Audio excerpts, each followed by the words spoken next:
होतात रासायनिक खतामुळं. त्याच्यासाठी आपल्याला काय गरजेचं आहे, शेणखत.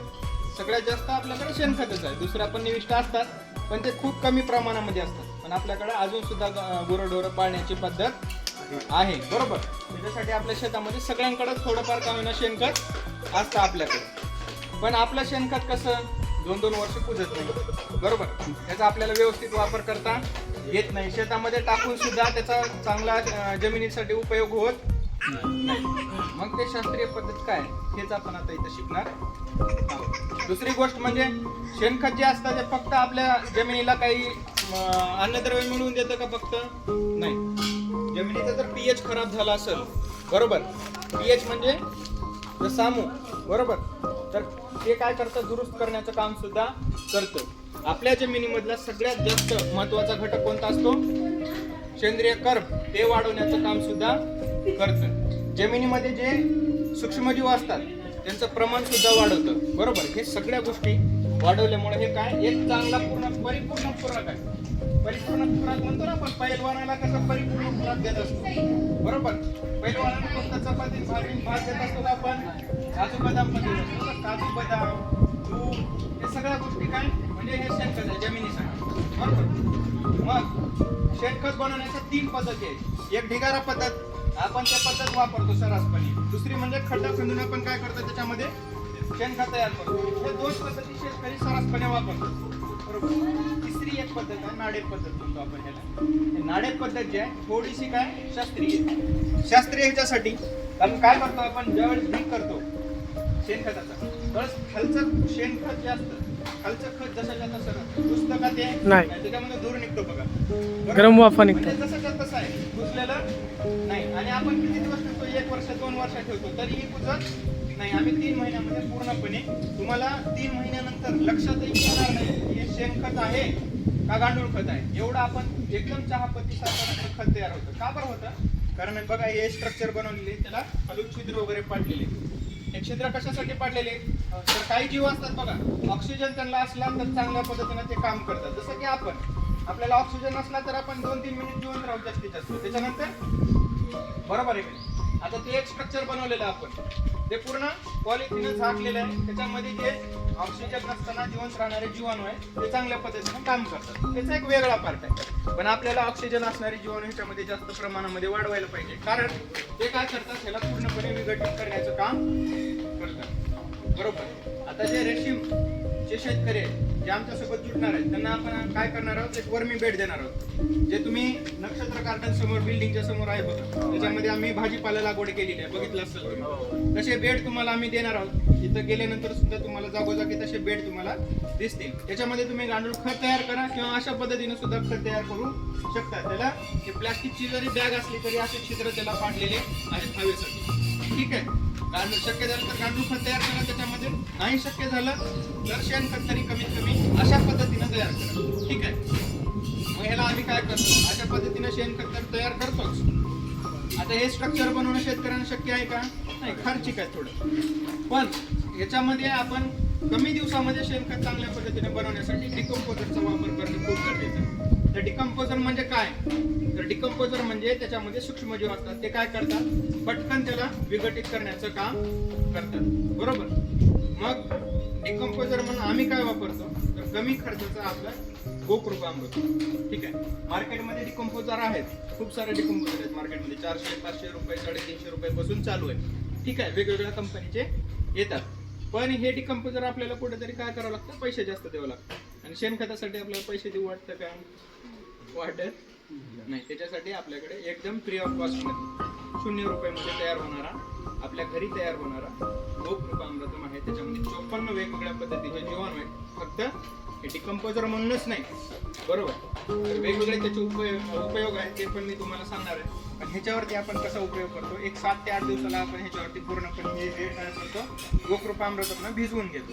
ते भिजवून घेतल्यामुळे काय होतं, त्याच्यामध्ये जे 54 वेगवेगळ्या पद्धतीचे जीवाणू आहेत त्याला विघटित करण्याचं काम करतात. आणि आपल्याला जवळपास एक 75 दिवसाच्या अगोदर चांगल्या पद्धतीचं शेणखत आपल्याला भेटतो, ठीक आहे. हे झालं शेणखत तयार कसं करायचं. आणि दुसरी गोष्ट म्हणजे आपल्या शेतामध्ये जे आपण शेणखतासाठी गटा करतो किंवा मग ढीग करतो, त्याच्यामध्ये पावसाळ्यामध्ये जे काही पाणी जाईल ते जाईल.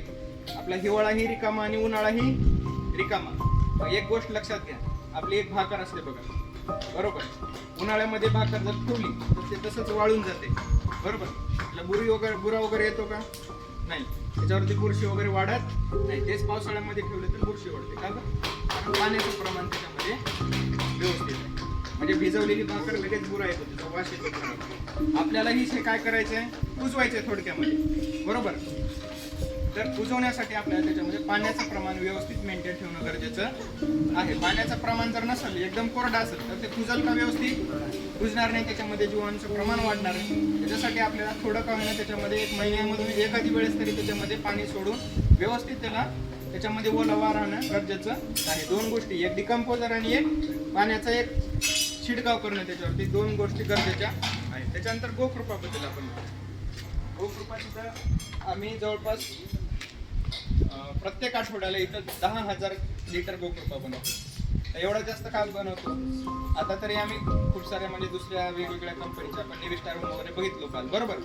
ते निविष्ठा वापरायला चालू केल्या आहेत. पण त्याच्या अगोदर पूर्णपणे आपली जी इथं सेंद्रिय शेती होती ते 2 गोष्टीच्या जीवावर होत होती. ते म्हणजे एक शेणखत, दुसरं म्हणजे गोकृपामृत. आता गोकृपामृतम एवढं महत्वाचं काय तर ते एकदम एकतर फ्री आहे, बरोबर. आणि दुसरं म्हणजे 54 वेगवेगळ्या पद्धतीचे त्याच्यामध्ये जीवाणू आहेत. 54 जीवाणू. आणि त्या 54 जीवाणूचं काम काय? तर काम आहे जमिनीमध्ये असलेले अन्नद्रव्य उपलब्ध करून देणं झाडाला, त्याच्यानंतर रोगप्रतिकार क्षमता वाढवणं झाडाची, त्याच्यानंतर वेगवेगळे जे एन्झाईम असतात झाडामध्ये ते एन्झाईमचं प्रमाण व्यवस्थित मेंटेन ठेवणं, बरोबर.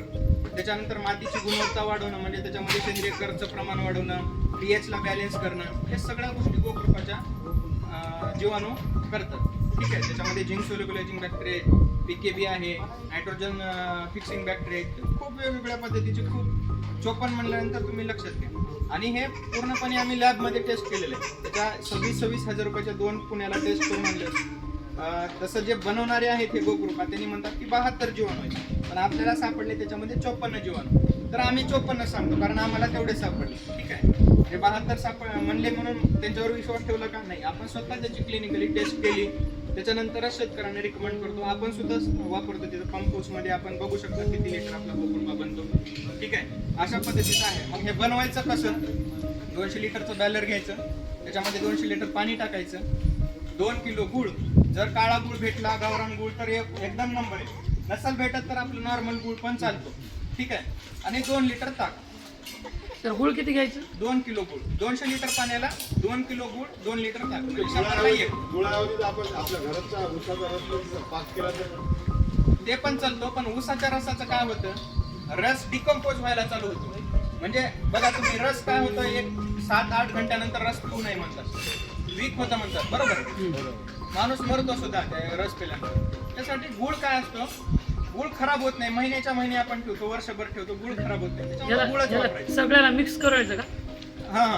किती दिवस ठेवायचं? हा सांगतोय. तर हे 200 लिटर पाण्यामध्ये 2 किलो गुळ गेला, 2 लिटर ताक गेलं. ठीक आहे. पीठ टाकायची पण पद्धत आहे, पण तुमच्या मर्जीनुसार. आपण जे पीठ वगैरे टाकत नाही. फक्त पिठाचं काय काम आहे, आपण डाळ कशासाठी खातो, हे जिम ट्रेनर आहे, प्रोटीनसाठी खातो.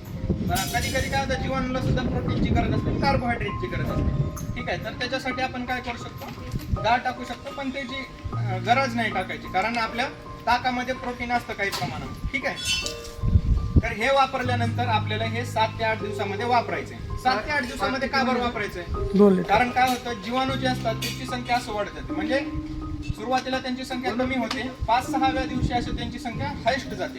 आता एका जर घरामध्ये कमी म्हणजे एक लिमिटेड खायला आहे समजा, आणि जागा पण लिमिटेड आहे, त्याच्यामध्ये जर आपल्याला 100 माणसं बसले, 100 माणसाचं घर असेल, 100 माणसं बसले, 100 माणसासाठी खाण्यासाठी आहे, ते पुरेल, व्यवस्थित होईल, बरोबर. त्याच्या जर पुढे गेलं तर काय होईल, त्यांचे भांडणं होतील, मारामाऱ्या होतील, आणि एखादं मरण. असंच जीवाणूचं होतं. त्यांची संख्या एकदम जास्त प्रमाणामध्ये वाढली की ते मरायला चालू होतात. म्हणून आपल्याला 7व्या ते 8व्या दिवशी त्याचा वापर करून पूर्णपणे संपवून टाकणं गरजेचं आहे. संपवून टाकायचं का नाही, त्याच्यामध्ये 5-10 लिटर खाली ठेवायचं, जेणेकरून आपल्याला डबल ते बनवता येईल. जसं विरजण आपण ठेवतो, दही पूर्णपणे कोट घेतो का आपण, काय करतो काहीतरी विरजन त्याच्यामध्ये हे झालं गोकृपा बदल आणि हे म्हणजे फक्त ताक गुळ आणि पाणी सर आणि आपलं विरजन याला अमृत पाणी म्हणतो का अमृत पाणी गोकृपा अमृत म्हणतो हो, अमृत पाणी पण घेतलं ना. याच्यामध्ये गोमूत्र काही टाकायचं नाही गोमूत्राची गरज नाही काहीच गरज नाही पण ते बा- गुळ आणि ताक हा गोमूत्रामधूनच काढलेले बॅक्टेरिया ह्याच्यामध्ये आहेत हे तरी बाटली न्यावं लागेल ना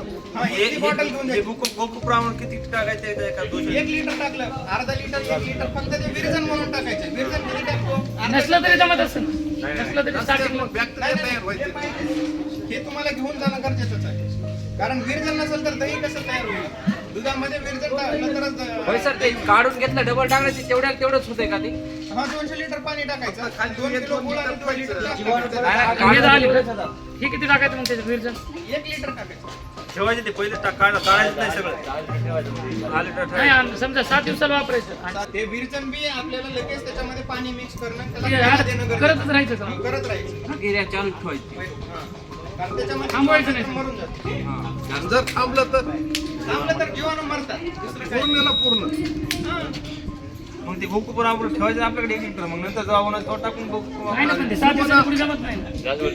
जीवनामृत कसं बनवलं? आता हे जीवामृत तुम्ही शेजारच्या गावाचेच असाल एकाच गावाचं. एकाच गावचे असाल आता एवढ्या जणांनी जर केलं तरी कोणी ना कोणी काय करतं धुतंय. त्याच्याकडून घेऊन यायचं ना वापरायचं सर एकरी किती वापरायचं आणि एकरी आपण 200-300 लिटर वापरतो जर ड्रीप न टाकलं तर असं फवाऱ्यामध्ये आपण 15 लिटरचा फवारा असला तर 3 लिटर त्याच्यासाठी वापरू शकतो चाळून टाकायचं हा, गाळून टाकायचं बरं कोण्या कोण्या पिकाला चालतंय सर सगळ्या पिकाला चालतं फक्त तुतीला काय करायचं डायरेक्ट तुतीवरती जर आळ्या असतील आपल्या शेडमध्ये तर तुतीच्या पाल्यावरती फवारायचं नाही कारण गुळ असतो त्याला मुंग्या वगैरे लागू शकतात खाली गुळाला फवारायचं ड्रिचिंग करायची थोडक्यात ड्रिंचिंग करायचं. आणि किती दिवसाला ड्रिचिंग 7 दिवसाला किती तरी जमते का? जेवढा वापर असेल तेवढा कमी आम्ही 36,000 लिटर वापरतो अर्धा एक याचं काय बेनिफिट आहे याचे बेनिफिट म्हणजे मातीचं आरोग्य सुधारतं त्यानंतर सेंद्रिय कर्ब वाढतो पीएच बॅलन्स होतो त्याच्यानंतर वेगवेगळे अन्नद्रव्ये जे उपलब्ध होतात खूप साऱ्या प्रमाणामध्ये त्याच्यानंतर रोगप्रतिकारक वाढते झाडाची काही प्रमाणामध्ये बुरशीजन्य म्हणजे बुरशीनाशक आणि जीवाणूनाशक